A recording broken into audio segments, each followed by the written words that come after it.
பரிசுத்த நாமத்திற்கு மகிமை உண்டாவதாக. எனது பெயர் இயேசுதாசன். எனக்கு திருநெல்வேலி மாவட்டம் சொந்த ஊர். எனது தகப்பனாருடைய பழைய பெயர் தங்கவேல், புதிய பெயர் ஆண்டனி. நான் ரோமன் கத்தோலிக்க சபை ஆர்சி, அதிலிருந்து சிஎஸ்ஐ, பெண்டிகாஸ்டில் இப்படி வளர்ந்து வந்தவன். எனக்கு திருமணத்திலே ஆரம்பித்த என்னுடைய பிரச்சனை என் வாழ்க்கை முழுவதும் போராட்டமாகிவிட்டது. உலகத்தில் வரலாற்றை சொல்லும் பொழுது கிமு கிபி என்று சொல்வார்கள். நான் சொல்லும் பொழுது எனது வாழ்க்கை வரலாற்றை சொல்லும் பொழுது திமு திபி. திருமணத்திற்கு முன்பு, திருமணத்திற்கு பின்பு. திருமணத்திற்கு முன்பு இருந்த இயேசுதாசன், திருமணத்திற்கு பின்பு இருந்த இயேசுதாசன் வேறு, அதற்கு முன்பாக இருந்த இயேசுதாசன் வேறு. அதற்கு முன்பாக ரொம்ப சந்தோஷமாக இருப்பேன். நான் அடிக்கடி நினைப்பேன், எனது மனைவி ஸ்கூட்டி ஓட்டிகிட்டு போகணும். நான் படிக்கும்போது நான் பின்னால் உட்காந்து ஜாலியாக இப்படி கழுத்தில் கையை போட்டு ஜாலியாக போகணுன்னு நினைப்பேன். ஆனால் அது வாழ்க்கை அதுக்கப்புறம் சுத்த மோசமாக மாறி போய்விட்டது. எனது வாழ்க்கை எங்கே பிரச்சனை ஆரம்பித்தது என்று கேட்டால், எனது திருமணத்தில் ஆரம்பித்தது. எனது தகப்பனார் நான் 7th படிக்கும்போது இறந்துட்டாங்க. நான் ஆவிக்குரிய சபைக்கு வந்ததுக்கப்புறம் எனக்கு எல்லாமே எனது பாஸ்டர் தான் என்று சொல்லி நினைத்தேன். ஒரு முறை எங்களுடைய சபையில் ஒரு பிரச்சனை வரும்பொழுது எங்கள் பாஸ்டர் சொன்னாங்க, பாஸ்டரும் பாஸ்டருடைய குடும்பத்தாரும் சொன்னாங்க, என்னென்னு கேட்டுவாங்க, சரியாக வராட்ட 2 சாத்துங்கன்ட்டாங்க. நானும் போய் கேட்டேன், சரியாக வரல, அடிச்சிட்டேன். அப்போ நான் கவர்மெண்ட்டில் வேலை பார்த்தேன் 19 வயசில். ஆசையாக பற்றி ஏதாவது சொன்னால் நான் நெஞ்சை பொழந்துருவேன் அப்படின்னு சொல்லிட்டு ஒரு அரை செவுட்டில் அடிச்சுட்டு வயிற்றில் ஒரு குத்து. அவரும்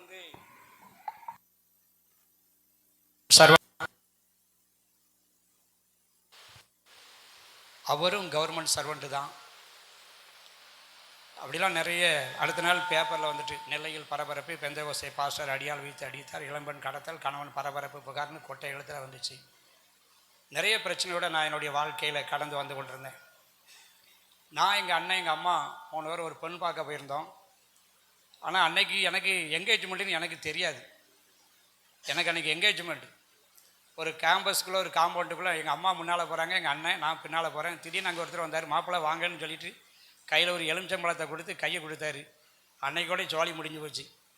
அதோட வாழ்க்கை முழுசும் கேள்விக்குறி ஆயிடுச்சு. என் மனைவி நல்ல பைபிள் காலேஜ் படித்தவங்க, நல்ல ஜெபம் பண்ணுவாங்க. கை தட்டி ஜெபம் பண்ணாங்கன்னா கதவெல்லாம் ஓடி ஓடி போய் அடைப்பேன், பக்கத்து வீட்டுக்காரன் சண்டைக்கு வந்துடக்கூடாதுன்ட்டு. ஆனால் அதுக்கப்புறம் கை தட்டி, அவங்க டீச்சராக ஒர்க் பண்ணுறாங்க, நான் கவர்மெண்ட்டில் வேலை பார்த்துட்டு இருந்தேன். என்ஜிஓ காலனி என்னுடைய வீடு. காலையில் 4 மணிக்கு எழுந்துச்சி கை தட்டி ஜெபம் பண்ணுவாங்க. நான் ஓடி போய் கதவு ஜன்னல்லாம் அடைப்பேன். அப்போ அடைச்ச உடனே ஏமனா பக்கத்து வீட்டில் ஆளும் தூங்க முடியாது. இப்போ வர அப்படி தான் ஜெபம் பண்ணுதாங்க. அந்நிய பாசையும் பயங்கரமாக பேசுவாங்க. 5 மணிக்கு பேசி முடித்து அவங்க 4 to 5 ஜெபம் பண்ணுவாங்க. எனக்கு 5:30க்கு நான் வேலைக்கு கிளம்பி 6 மணிக்கு டியூட்டிக்கு போகணும். அப்போ நான் சொல்வேன், ஏம்மா எனக்கு ஒரு கிளாஸ் காப்பி தாங்களேன் அப்படிம்பேன். காப்பிலாம் ஒன்றும் போட்டு தர முடியாது, தேவையான நீங்கள் போட்டு குடிச்சிட்டு போங்க, 1 மணி நேரம் பைபிள் வாசிக்கணும் அப்படிம்பாங்க. நான் சொன்னேன், இவ்வளோ நேரம் அந்நிய பாஷையில் பேசுனீங்களே, இப்போ வேறு பாஷையில் பேசலைங்க அப்படிம்பேன். அதெல்லாம் அப்படி ரொம்ப டென்ஷனாக இருந்துச்சு. நல்ல ஜெபம் பண்ணுவாங்க, பைபிள் காலேஜ் படிச்சிருக்கிறாங்க, நல்ல ஆவியில் நிறைஞ்சு ஜெபம் பண்ணுவாங்க. ஆனால் அந்த சுபாவத்தில் மாற்றம் இல்லாதது என் வாழ்க்கையை ரொம்ப நொறுக்கிட்டு. நான் எதிர்பார்த்தது பணத்தை அல்ல, அழகை அல்ல, நல்ல ஒரு அமைதியான, ஒரு பண்பான ஒரு சகோதரி எனக்கு வாழ்க்கை துணையாக வர நினச்சேன். ஆனால் அது என்னுடைய வாழ்க்கையில் நடக்கலை. என் மனைவிக்கு அப்பா மட்டும்தான் உண்டு, அம்மா கிடையாது. அவங்களும் ரொம்ப ஏழ்மையானவங்க, யாரும் அந்தளவுக்கு பேக்ரவுண்டு கிடையாது. என் வாழ்க்கையில் நிறைய சம்பவங்கள் இருக்குது. ஒரு முறை நாங்கள் மூலக்கருப்பட்டின்னு ஒரு இடத்துல நாங்கள் இருந்தோம். பாஸ்டர் சாமுவேல் ஐயா அவங்க சர்ச்சு பக்கத்தில். அப்போ அங்கேருந்து என்னுடைய ஊர் கோபாலசமுத்திரம். நாங்கள் பைக்கில் வரும்போது பாளையங்கோட்டைக்கு வரணும். இப்போ பாளையங்கோட்டைக்கு நாங்கள் பைக்கில் வந்துட்டு இருக்கும்போது சனிக்கிழமை ஃபாஸ்டிங் ப்ரேயருக்காக வேண்டி நாங்கள் பைக்கில் கிளம்பி வரோம். கிளம்பி வரும்போது அங்கே வீட்டில் கிடந்த பழைய அந்த 2 தக்காளி, 2 மிளகாய், ஒரு 1/4 கிலோ கோஸு, இதெல்லாம் ஒரு பையில் எடுத்து போட்டு ஸ்ப்ளெண்டர் வண்டி வச்சுருந்தேன். அப்போ ஸ்ப்ளெண்டர் வண்டியில் சைடில் தொங்க போட்டு அப்படி வண்டியில் வந்துட்டு இருந்தேன். அப்போ என் மனைவி சொன்னாங்க, எத்தான் அப்படின்னாங்க. எனக்கு அத்தானாலே பக்குன்னு அடிக்கும். ஏன்னா அத்தானாலே அடுத்தால என்ன செத்தாம்னு அர்த்தம். அத்தாம்னா செத்தாம்னு அர்த்தம். என் லைஃப்பில் அது ஒரு இது. பக்குங்க எத்தான் அப்படின்னா, என்னம்மா அப்படின்னு. அந்த கோஸை ஏம்மா எடுத்தீங்க அப்படின்னா, எந்த கோஸு? அந்த கோஸு அதான் நம்ம இங்கே அடுத்தால நம்ம சமையலுக்கு பயன்படுத்திக்கலாம்ல அப்படின்னாங்க. அப்போ நான் சொன்னேன், செல்வி நம்ம வீட்டுக்கு தானே போகிறோம், கோபாலசமுத்திரம், சனிக்கிழமை போகிறோம், ஞாயிற்றுக்கிழமை சண்டே சர்வீஸு, திங்கக்கிழமை நம்ம அங்கேயே சமையல் பண்ணிடுவோம், செவ்வாய்க்கிழமை தான் இங்கே வருவோம். அதுக்குள்ளே வேஸ்டாக பேர் இந்த கோசு தக்காளி இந்த மிளகாலாம் அழுகி தானே போயிடும் அப்படின்னு. இல்லைம்மா, அது ஏன் உங்கள் அம்மாவுக்கு மட்டும் நல்லா செய்யணும்னு நினைக்கிய அப்படிங்க. நமக்கு ப்ரெஷர் ஏறுது. வண்டி ஓட்டுறது நான் தான், ஆக்சிலேட்டர் இருக்கிறது பின்னால். வண்டி ஸ்மூத்தாக போகணுமா, குறித்து போகணுமா அப்படிங்கிறது இது. நீங்கள்லாம் படத்தில் அல்லது ஏதாவது இதில் தான் அப்படி இந்த விளம்பரத்தில் தான் ஃப்ரண்ட் வீல் தூக்கியிருக்கோம். எனக்கு ஃப்ரண்ட் வீல் பயங்கரமாக தூக்கும். எல்லாம் ஊழியத்தில் ரொம்ப தீவிரமாக இருப்போம், சர்ச்சில் ரொம்ப விசுவாசியாக இருப்போம், ரொம்ப சர்ச்சை பெருக்கி பாய் விரிக்கிறது ஆராதனை பண்ணுறது எல்லாம் நம்பர் 1. ஆனால் நான் ஒரு நாள் எத்தனை சண்டை போடணும்னு எனக்கே தெரியாது. நான் இப்போ வச்சுருக்கிற கண்ணாடி வந்து கிட்டத்தட்ட ஒரு 5 வருஷம் வச்சுருக்கிறேன். ஒரு செல் வச்சுருக்கிறேன், கிட்டத்தட்ட ஒரு 8 வருஷம் ஆச்சு. அதுக்கு முன்னால் நான் உடச்சிருக்கிற செல்லு 7 செல்லு தூக்கி எறிவேன். நானே செவுட்டில் டபால் அடிப்போம் ஒரு அடி. யாரை? என்ன நானே மனைவி அடிக்கவா? நாங்கள் பிறகு தூக்கி சுமக்கவா? நானே அடிப்பேன். ஏசாஸ் மடப்பயலை, உனக்கு அறிவு இருக்கல, உனக்கெல்லாம் ஒரு பொண்டாட்டி தேவையாடா, ஏமல கல்யாணம் முடிச்ச முட்டா ராஸ்கல் அப்படி தப்பு. என்னம்மா என்னம்மா என்னம்மா என்னம்மாம்பாங்க. தயவு செய்து தள்ளி போயிடுமே. ஏன்னா அடி இப்படி விழும்போது அங்கே தள்ளி விழுந்துடக்கூடாது இல்லை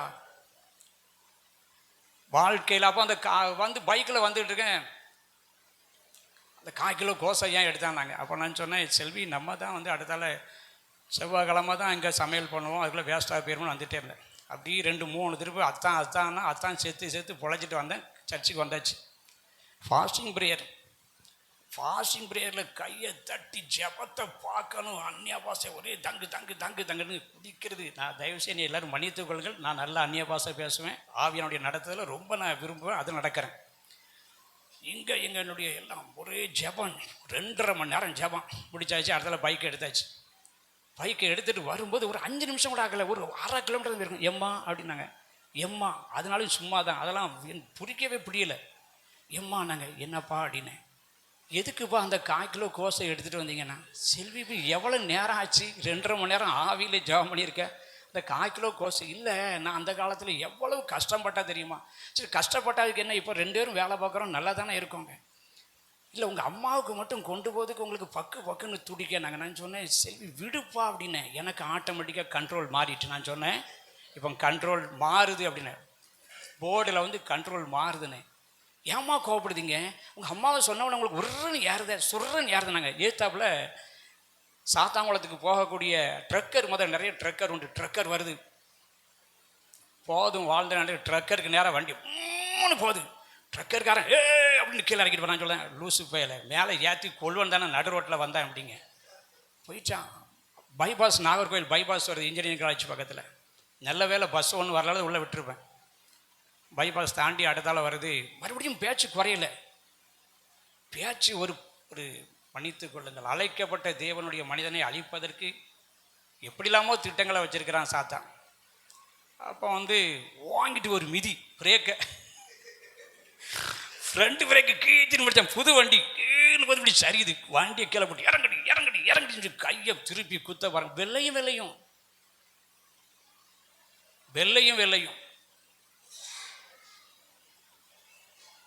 அப்படி மறுபடியும் வண்டி எடுத்து நடந்து போடிங்க. கொஞ்ச தூரம் நடந்து வந்தாங்க. மறுபடியும் வண்டியிலே ஏற்றிட்டு வந்தேன். என் வாழ்க்கை முழுசும் டோட்டல் அவுட். இதுக்கு காரணம் யாருன்னு கேட்டிங்க அப்படின்னா வந்து பாஸ்டரா நானான்னு தெரியல. நான் நம்ம பாஸ்டராக கூட 2012 தான் வந்தேன். இது 2000 நடக்கிற சம்பவம். எனக்கே தெரியாது எனக்கு என்கேஜ்மெண்ட் வச்சு பார்த்துக்காங்களேன்.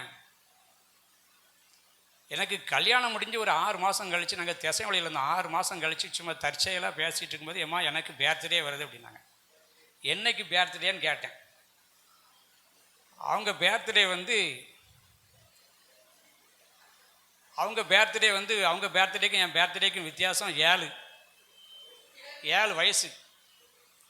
7 வயசு பேர்த்டே எப்படின்னு பார்த்துக்கிட்டது அவங்க வேலை. கூடவா குறையவான்ட்டு. நான் 7 வயசு கம்மி. நான் முதல்ல இதை சொல்ல மாட்டேன். இப்போ என் பாட்டில் தைரியமாகவே சொல்வேன், யான் பெற்ற துன்பம் யாரும் வையகத்தில் பெறக்கூடாது என்பதற்காக.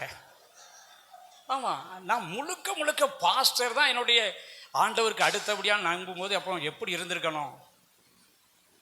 அதுலேயும் ஃபெயிலியர். சரி, குணத்துலையாவது பைபிள் காலேஜ் படித்து முடிச்சிருக்காங்களா, அந்நிய பாஷையை பேசுகிறாங்களா, ஆவியின் வரங்கள் கனிகள்லாம் நிறையா இருக்கும்னா அதுலேயும் ஃபெயிலியர்.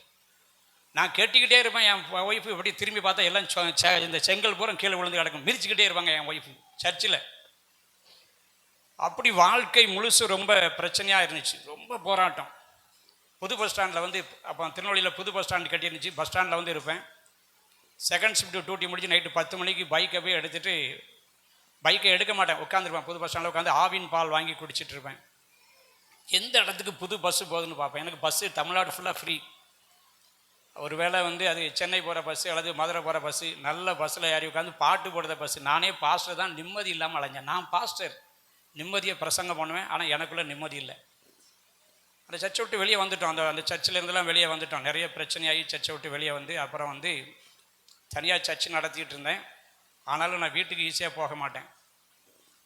அப்போ அந்த ஆவின் பால் குடிச்சிட்டு அதுக்கப்புறம் பஸ்ஸில் ஏறி உட்காந்து எங்கேயாவது போவேன். எங்கேயாவது இடத்துல வண்டி நிற்கும்போது நைட்டு 1 மணி 2 மணிக்கு பஸ்ஸை விட்டு கீழே இறங்கி நல்ல கூல்ட்ரிங்க்ஸ் குடிப்பேன் நைட்டு 1 மணி 2 மணிக்கு. ஏன்னா எனக்கு மண்டை ஃபுல்லாக டென்ஷனாக இருக்குது. வீட்டுக்கு போனால் எப்பவும் பிரச்சனையாயிரும். நைட்டு கரெக்டாக 10 மணிக்கு தூங்கும்போது நல்லா தூங்கிட்டு இருப்பேன். என் ஒய்ஃப் கேட்பாங்க, எத்தாம்பாங்க. என்னம்மா அந்த 1000 ரூபாவை எங்கே வச்சிங்க, யாருக்கு கொடுத்தீங்கம்பாங்க. எப்போ காலையில் கேட்டால் என்ன, இந்த வரவு செலவு நைட்டு 10 மணிக்கு தான் கேட்கணுமா, காலையில் கேட்டால் என்னென்ன. எனக்கு தூக்கம் வர மாட்டுக்க, உனக்கு தூக்கம் வராட்ட நான் என்னடி செய்ய, கண்ணை மூடி தூங்கு. இல்லைம்மா என்னம்மா செஞ்சீங்க 1000 ரூபா. அது இன்னைக்கு வரை தொடர்ந்துட்டு தான் இருக்கு. கர்த்தருடைய கிருபையினால, தேவனுடைய விலையேற பெற்ற கிருபையினால பாஸ்டையா கூட நான் என்னை கத்தராக கொண்டு வந்து சேர்த்தார். எங்கள் அண்ணனுக்கு பேர் பாலசுப்ரமணியம், எனக்கு பேர் ஏசுதாசன். நான் அடிக்கடி நினைப்பேன், சன்னியாசி ஏசுதாசன் மாதிரி சன்னியாசியாக போகணும்னு ரொம்ப விருப்பப்பட்டேன். அது போக முடியல. ஆர்சி சர்ச்சில் வந்து நான் கோயில் குட்டியார், சிஎஸ்சி சர்ச்சில் பாடகராக வளர்ந்தேன். பெண்டிகாஸ்டல் சர்ச்சில் உபதேசத்தை கற்றுக்கொண்டேன். ஆனால் என் வாழ்க்கையில் உபதேசம் தெரியும், ஆனால் வாழ்க்கையில் வெற்றி அடையலை. எனக்கு எல்லா உபதேசமும் ஆண்டு எனக்கு கற்றுக் கொடுத்துருந்தார் எங்களுடைய பாஸ்டர் ஐயா ஜான் ஐயா மூலமாக.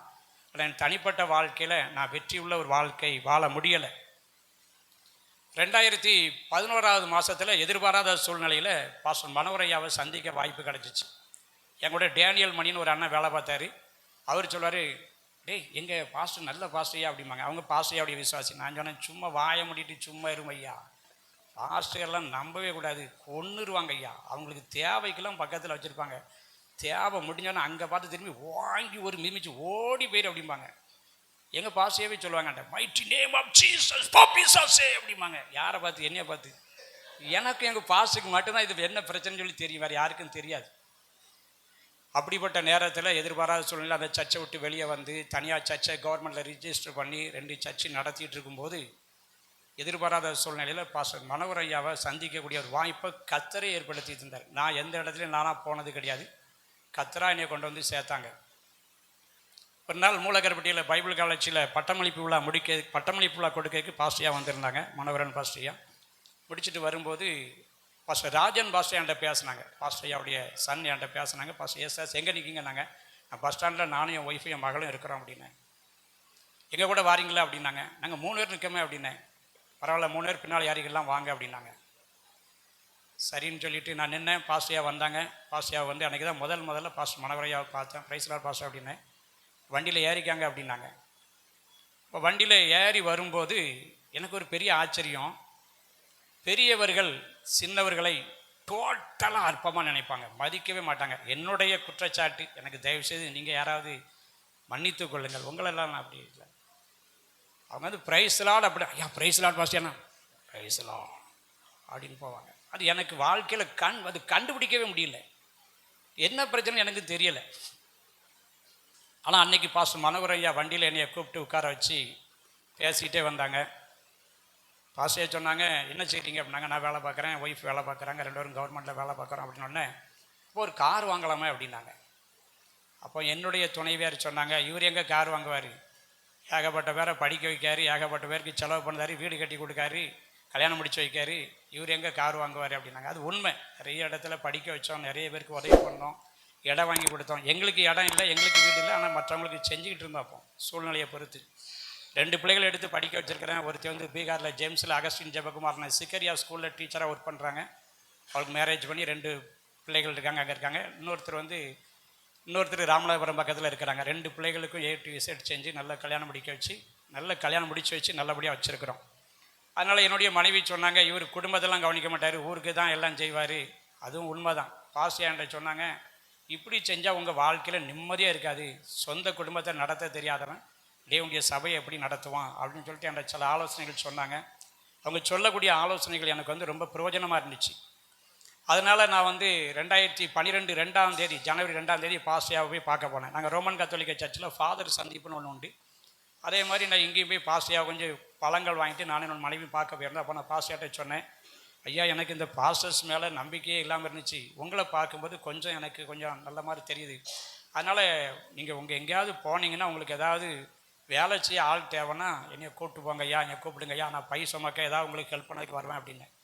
சரி வாங்க, ஆனால் வேலை செஞ்சுக்கிட்டே ஊழியம் செய்ய முடியாது எஸ்தாஸ் அப்படின்னாங்க.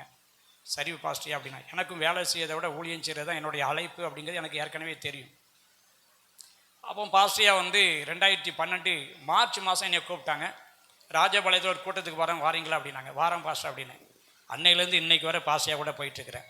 2012 மார்ச் மாதம் ராஜபாளையத்தில் துவங்கினேன் ஊழியர்களை உருவாக்கும் கூட்டத்தில் அன்னையிலேருந்து இன்றைக்கி வரை பாஸ்டியா கூட இருக்கிறேன்.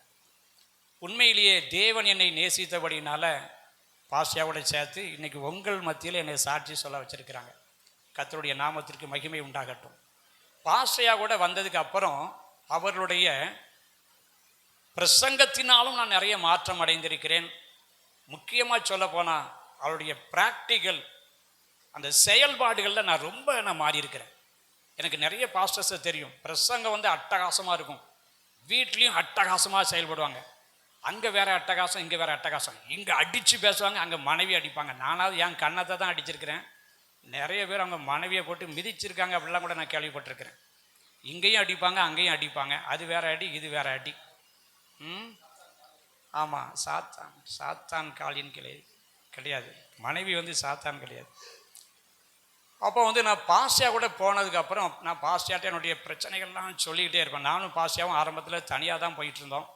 இப்போ சேலத்தில் நான் போயிட்டு இருக்கும்போது ரொம்ப நாள் சொல்லிட்டு இருக்கும்போது ஒரு நாள் பாஸ்டியாண்ட சொன்னாங்க, ஐயோ மனைவியை கூட நேசிக்க முடியாது, நீ ஐயா ஊழியம் செய்த கேடாயா ஊழியம், உனக்கு கெட்டுன மனைவியை நேசிக்க முடியாதான், மனைவியை ஏன் நேசிக்க முடியல, மனைவி ஒன்றும் தப்பு பண்ணலாம், கெட்டி வச்சவங்க தப்பு பண்ணாங்க, அதுக்கு மனைவியை என்ன செய்வாங்க, ஊரில் உள்ள ஆட்டெல்லாம் நல்ல பல்ல காமிச்சு நல்ல சிரிச்சு சிஸ்டர் பிரதர் வாங்க கோயிலுக்கு வாங்க சர்ச்சுக்கு வாங்கன்னு சொல்ல தெரியுது.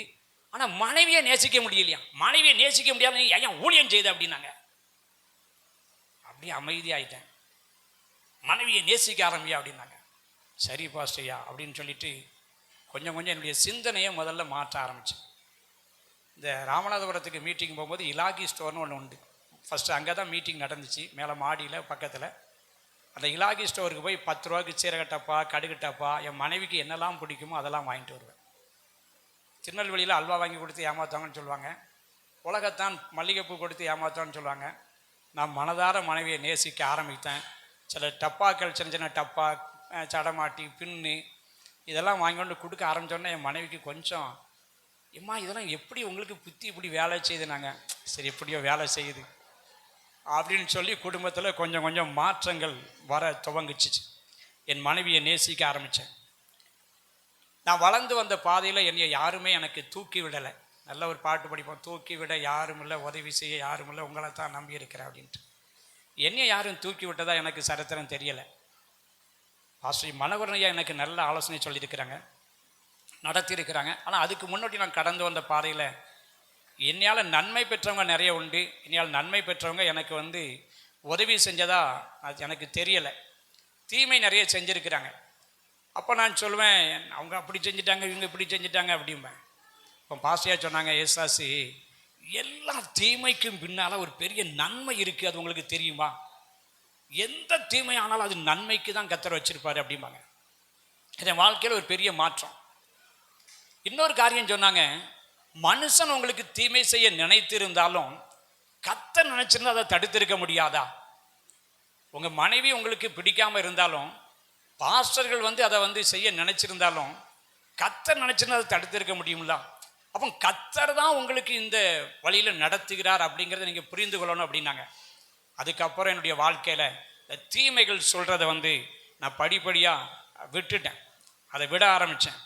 என் வாழ்க்கையில் அது ஒரு பெரிய மகிழ்ச்சிக்குரிய மாற்றத்தை தந்துச்சு. நான் வந்து பாஸ்டியாக கூட இருந்ததில் நிறைய சம்பவங்கள் வந்து என்னுடைய உள்ளத்தை தொட்டிருக்கு. நான் ரொம்ப கேள்வி கேட்பேன். உங்களுக்கு எத்தனை பேர் நான் கேள்வி கேட்போம்னு தெரியாது. நான் சின்ன பையனாக இருக்கும்போதே கேள்வி கேட்டே பழகிட்டேன். ஸ்கூலில் படிக்கும்போது காலையில் 4ஆம் பீரியட் இந்த 12:30 மணிக்கு பையங்களாம் சொல்லுவாங்க, ஏசு கேள்விகளுமா, ஏசு தூக்கம் வருது, டே தூக்கம் வருதுடாம. நான் நிறைய கேள்வி கேட்பேன். சார் சொல்லுவாங்க, பூமி வேகமாய் சுற்றி கொண்டிருக்கிறது அப்படிம்பாங்க. சார் எவ்வளோ ஸ்பீடில் சுற்றுது? 1500 கிலோமீட்டர் ஸ்பீடில் சுற்றி கொண்டிருக்கிறது அப்படிம்பாங்க. அப்போ காக்காயும் பறக்கு, காக்கா மரத்துக்கு மேலே எந்திரிச்சுன்னு அடுத்த இடம் வரணுமே, காக்கா பறக்கலையா அப்படிம்பேன். சும்மா இல்லடா அப்படிம்பாங்க. சார் நான் கேள்விக்கு பதில் சொல்லுங்க சார், நான் ஜம்ப் பண்ணும்போது அதே இடத்துல தான் உட்காருதேன், அடுத்த இடம் வரல அப்படிம்பேன். இப்படி கேள்வி கேட்டே பழகிட்டேன் சின்னதுலேருந்து. ஆர்சி சர்ச்சில் இருக்கும்போது ஃபாதர்கிட்ட போய் கேட்டேன், ஏசு பாலகன் வந்து பால் குடிப்பாரா, ஒன்ஸ் போவாரா, கீழே விழுந்தா உடையாமல் இருப்பாரா, அழுவாரான்னு கேட்டேன். உனக்கு பொத்தியை எவனோ கெடுத்துட்டான் அப்படின்ட்டாரு.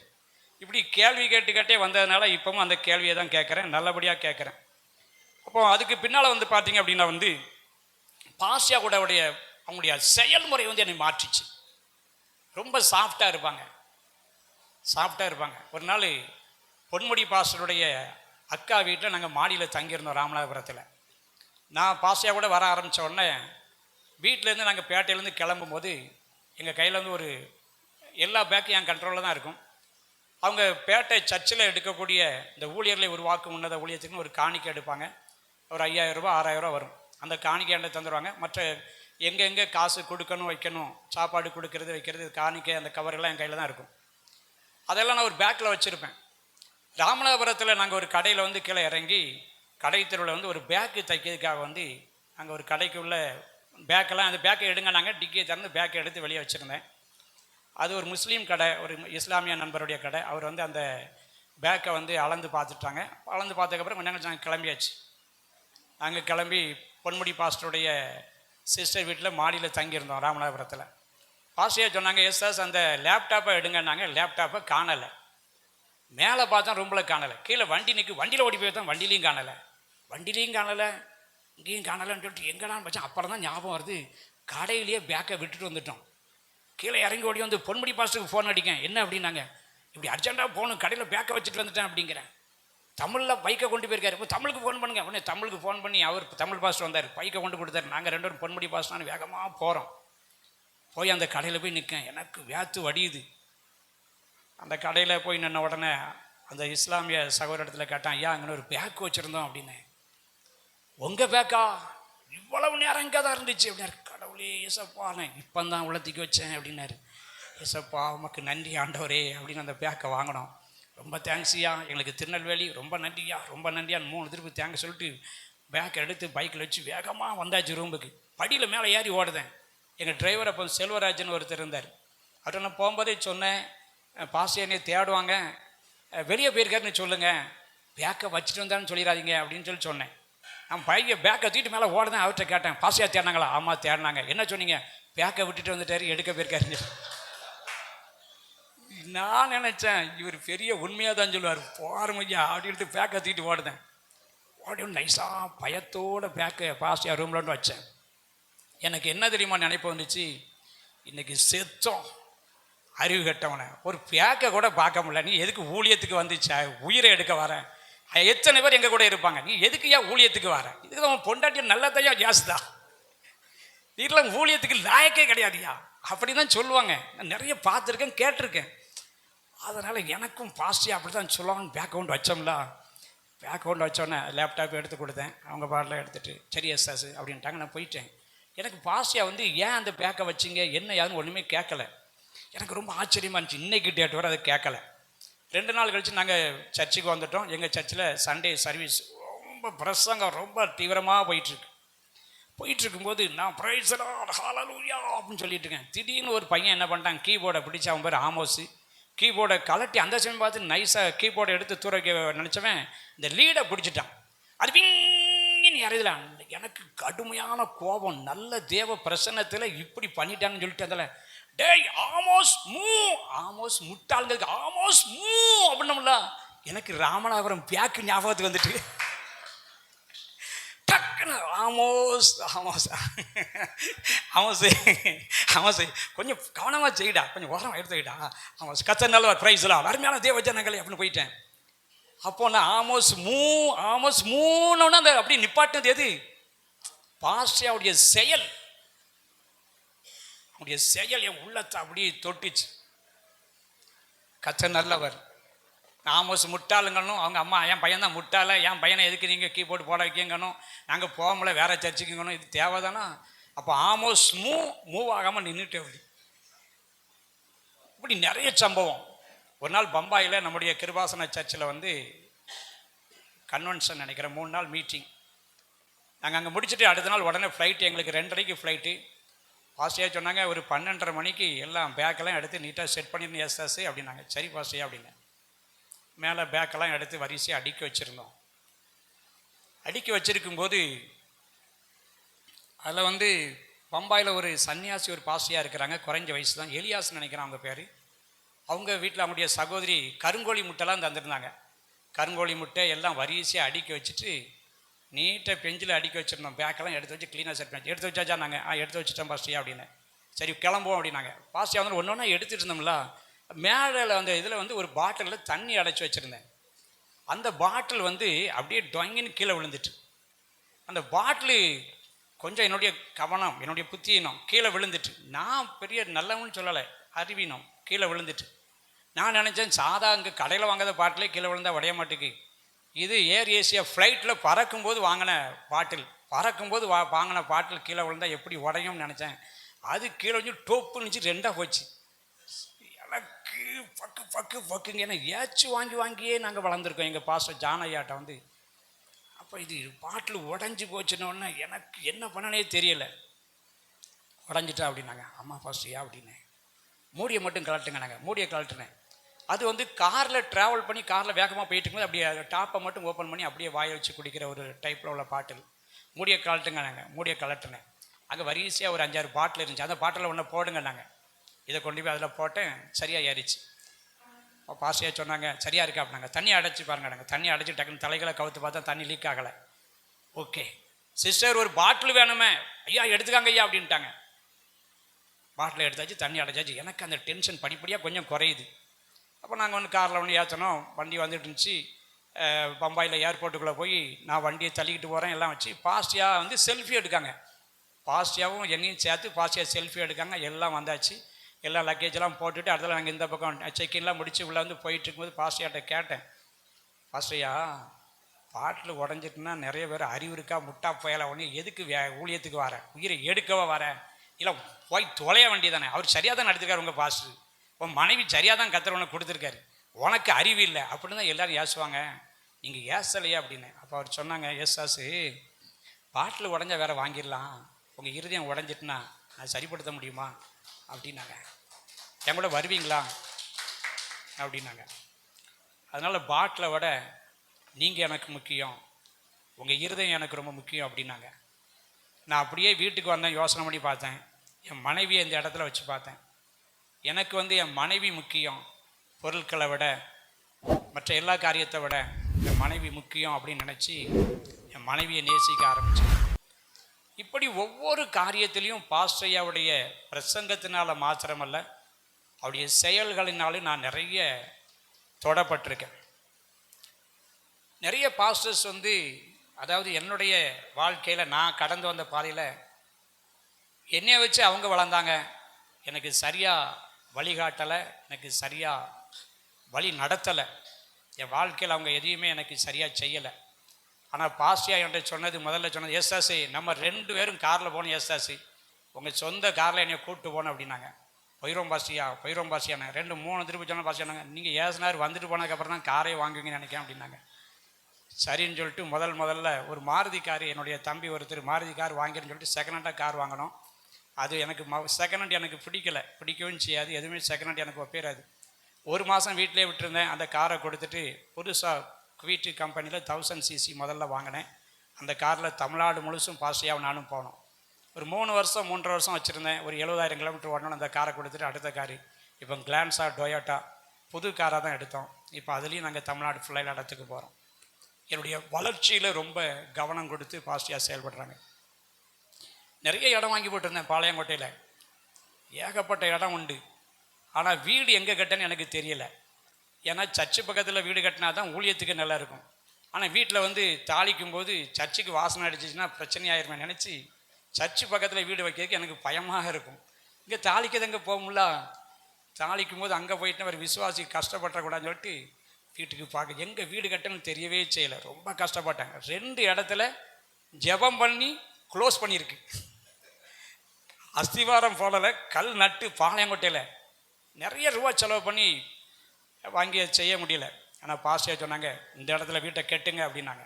சர்ச்சுக்கு பக்கத்துலேயே நல்ல வீடு, கிட்டத்தட்ட ஒரு 60-70 லட்ச ரூபா செலவாக இருக்கும். நல்ல ஒரு வீட்டை கட்ட கர்த்தர் உதவி செய்தார். அந்த காரியத்தில் கார் வாங்கி வீடு கட்டி இப்போ கடந்த 5ஆம் தேதி வந்து என்னுடைய மகளுக்கு வந்து மேரேஜ்.